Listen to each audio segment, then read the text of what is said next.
The boy should have known something was wrong the moment he glanced back over his shoulder, but he was too tired and weary and afraid to register the truth.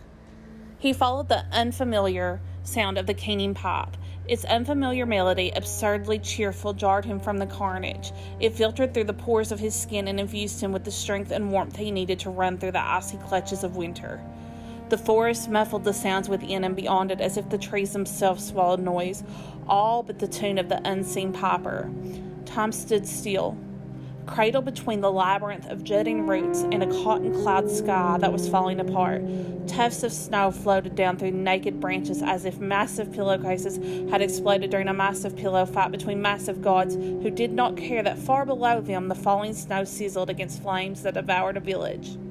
"Run," his mother had rasped, pushing him through the back door of their home, the door that led to the chickens and pigs, and he'd run until he'd fallen, sleeping in the snow and in the refuse of the squealing animals. His vision fractured by his tears, he turned back then, ashamed to have ran, ashamed to have left her, even though she no longer quite looked like his mother. Once she had been beautiful.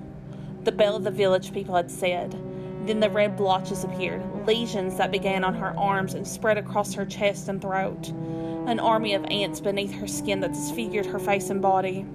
She did not cry out when she cut a finger or burnt her hands in the kitchen. Her once lush hair fell from his scalp like shorn wheat, littering the floor in clumps, yet her eyes were always his mother's, calm and blue and cool like a damp cloth against a fevered brow, radiating such love that she felt, embraced him even when she avoided touching him. She was all he had left. The only person who cared, enough to weep and caress his face when lesions spread across his own back and grew thick like the pedicules of a second spine. When he crept back into the house, keeping to the shadows, the boy found nothing left of his mother but a dark stain on the floorboards that streaked from the kitchen to the bedroom. A man appeared in that doorway, his body and face sheathed in fabrics and spells that would not let the infection touch him. Gripping a sword that ripped wet tears from its edge, the boy hid until the man turned away and then sprinted back out into the night.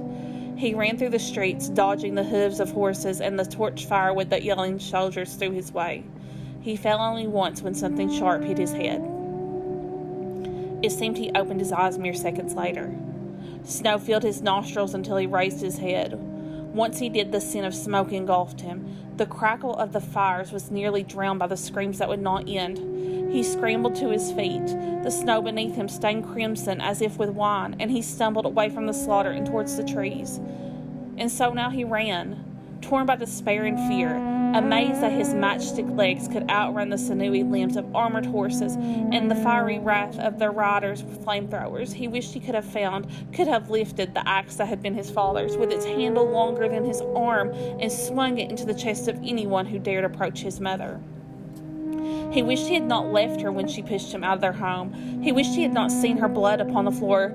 He wished someone would have come to their village to cure instead of eradicate. The forest echoed.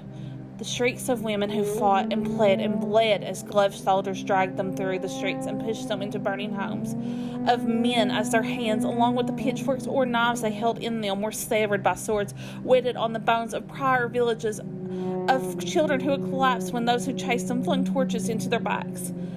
And above all of this, the haunting croon of a pipe, promising all that a hurt little boy could desire. And so, to that piping, this little boy fled. The more he ran, the stronger he felt. When he could no longer hear the screams and the flames, the boy realized what the song said. And even though there were no words, it spoke of melted snows and rays of sun that embraced all whom they touched like a warm knit sweater. It spoke of a father who opened his eyes as color filled his cheeks and laughter spilled from his mouth. It spoke of a mother whose skin was smooth and soft and smelled of vanilla and kneaded bread. It spoke of brothers and sisters who danced and teased and loved and lived, who picked him up when he scarred his knees and told him stories when he could not sleep. It spoke of a world where bad things couldn't come, where he could be free to grow old and weathered and well-loved like the most kindly of grandfathers. The boy ran faster, fast enough that it felt like he flew, anxious to get to the world the song spoke of. He even began to catch glimpses of the piper through the trees. Though he scampered and danced as he played his pipe, He appeared sometimes before, sometimes behind, and sometimes beside the boy. He wore a black hooded cloak that hid his face. Beneath it, his clothes were pied, a patchwork of vibrant color impossible to miss whenever the wind whipped back the cloak. His pipe and fingers were white of bone. And just like the boy, he left no footprints in the snow.